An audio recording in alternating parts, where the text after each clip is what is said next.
चलिए शुरू कर रहे हैं। जो बताते हैं आपके एचयूएफ के बारे में।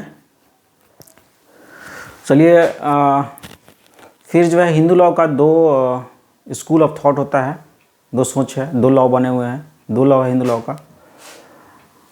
एक है दैवभागा है, एक है मिताक्षरा। दैवभागा मतलब होता है कि किसी भी व्यक्ति को या किसी के मेंबर जो होते हैं एचयूएफ को, उसको अधिकार नहीं है जब तक उसके फैमिली के हेड जो है वो जिंदा है, तो फैमिली के प्रॉपर्टी में वो पार्टीशन के लिए क्लेम नहीं कर सकते हैं।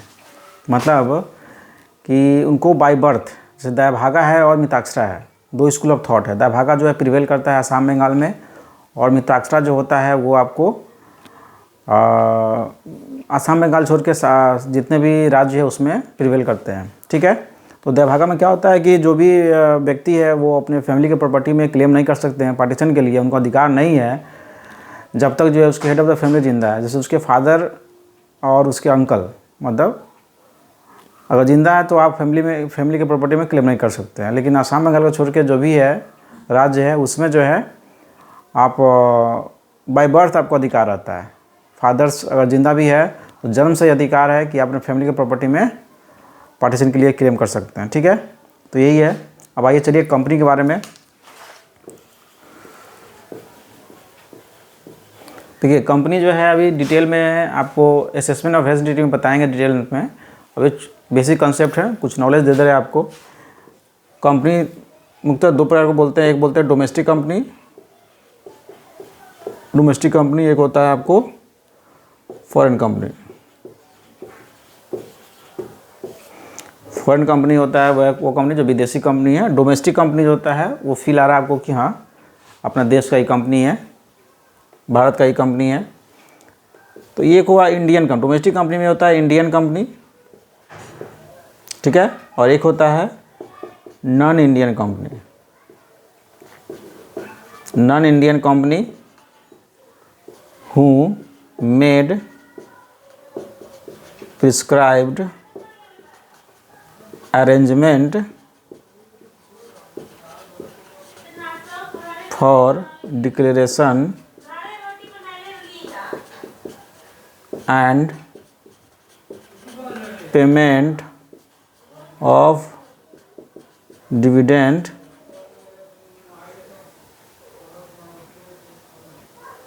in India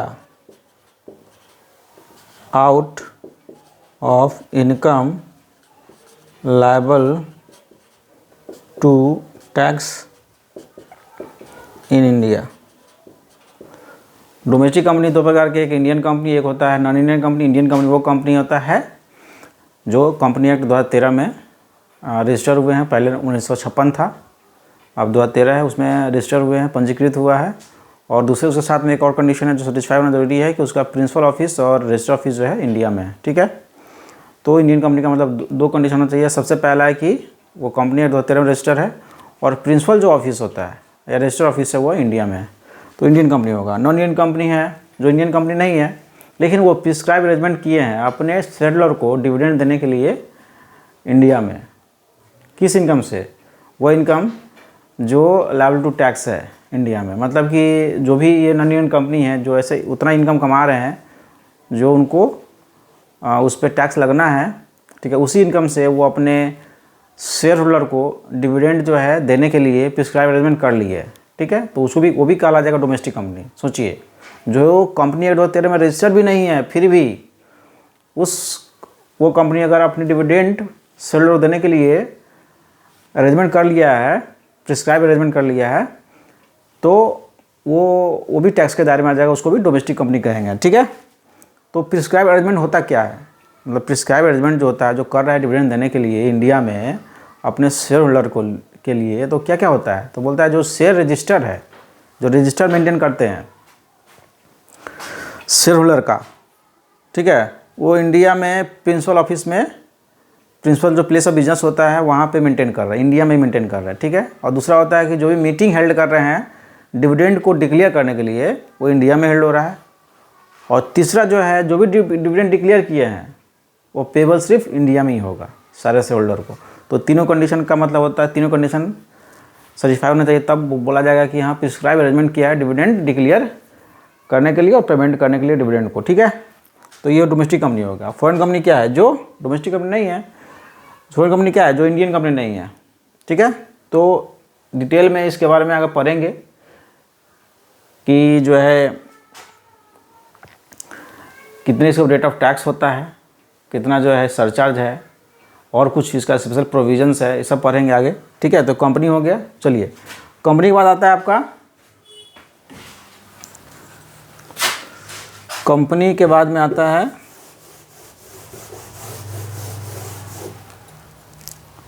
फॉर्म है, एलएलपी है। फॉर्म एलएलपी दोनों, फॉर्म जो है अगर अकाउंटिंग के नज़र से देखें तो फॉर्म जो है पार्टनरशिप एक्ट 1932 के अंतर्गत, मतलब अगर फॉर्म और एलएलपी अगर लॉ में जाए, लॉ के अंतर्गत, तो फॉर्म जो है एक होता है जो पार्टनरशिप एक्ट 1932 के अनुसार गठित होते हैं। एक फॉर्म होता है जिसको बोलते हैं लिमिटेड लायबिलिटी पार्टनरशिप, उसका गठन होता है लिमिटेड लायबिलिटी पार्टनरशिप एक्ट 2008 के अंतर्गत। लेकिन इनकम टैक्स एक्ट 1961 में जो दोनों पे प्रोविजन सेम लागू होता है, दोनों का रेट ऑफ सेम, मतलब सब कुछ सब दोनों सेम ही है। इनकम टैक्स एक्ट 1961 में फॉर्म एलएलपी एक सेम ही है। ठीक है, अब आइए, फॉर्म के बाद है ईओपी है।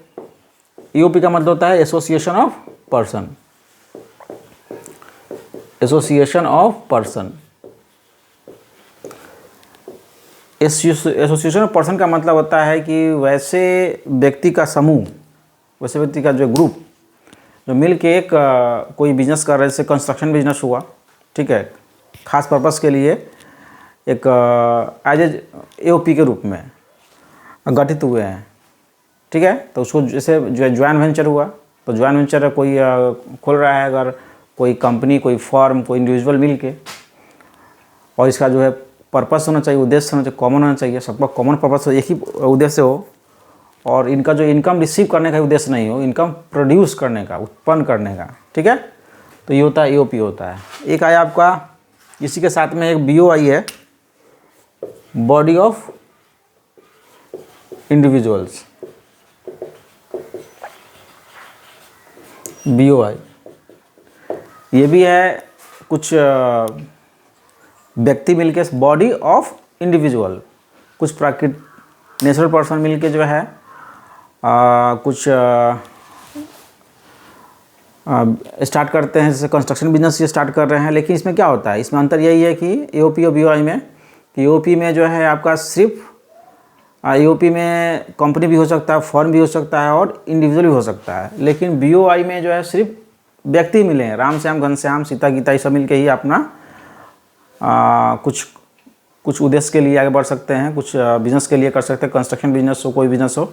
लेकिन जरूरी नहीं है कि इसका पर्पस जो हो कॉमन, जिस तरह ईओपी में होता है, जरूरी नहीं है कि इसका उद्देश्य कॉमन हो, और जरूरी नहीं है कि ये सिर्फ इनकम को प्रोड्यूस करे। ठीक है, तो इसमें ये अंतर है। तो दोनों में क्या अंतर है, तो ईओपी और बीओआई में अंतर यही होता है कि ईओपी में कुछ,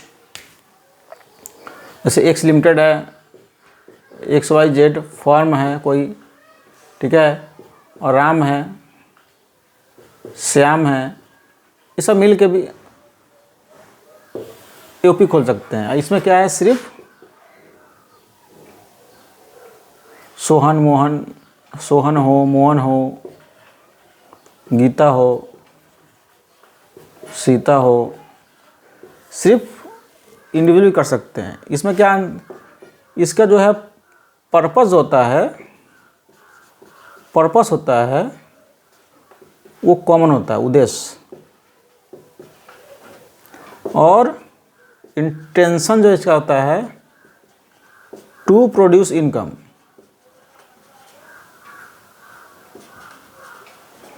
इसमें क्या है कि इसमें purpose may not be common, और जो है इंटेंशन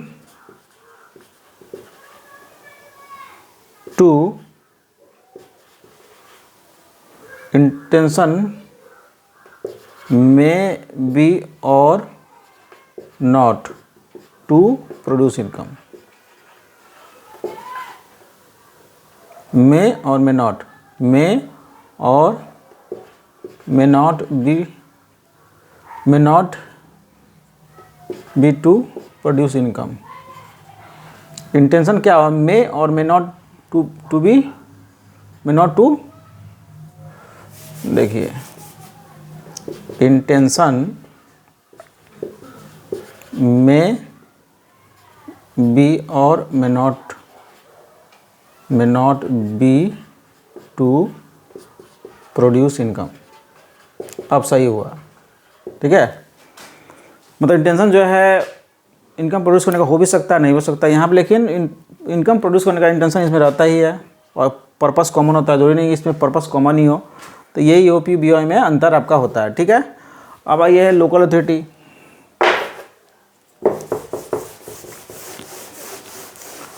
लोकल अथॉरिटी होता है आपका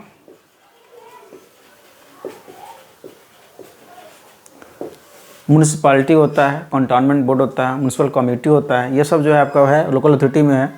तो देखिए सप्लाई अगर करता है local authority, supply electricity and water कहीं भी करे, अपने जुरिडिक्शन के अंदर में करे, जो जुरिडिक्शन है इसके अंदर करे या बाहर करे या अंदर में करे सप्लाई, ठीक है। इसका जो जुरिडिक्शन से बाहर करे या इसके अंदर में करे तो ये एग्जेम्प्ट हो जाता है।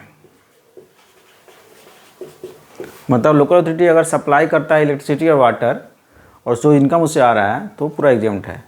लेकिन अगर वो लोकल अथॉरिटी सप्लाई कर रहा है कमोडिटी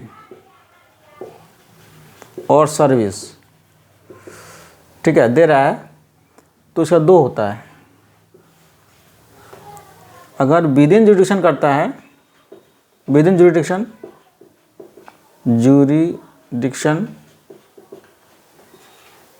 आउटसाइड जुरिडिक्शन, अगर कमोडिटी या सर्विस अगर लोकल अथॉरिटी दे रहा है और कुछ इनकम उसको हो रहा है कहाँ पे, अगर विद इन जुरिडिक्शन है, ठीक है, तो एग्जेम्प्ट है, और आउटसाइड कर रहा है तो टैक्सेबल है।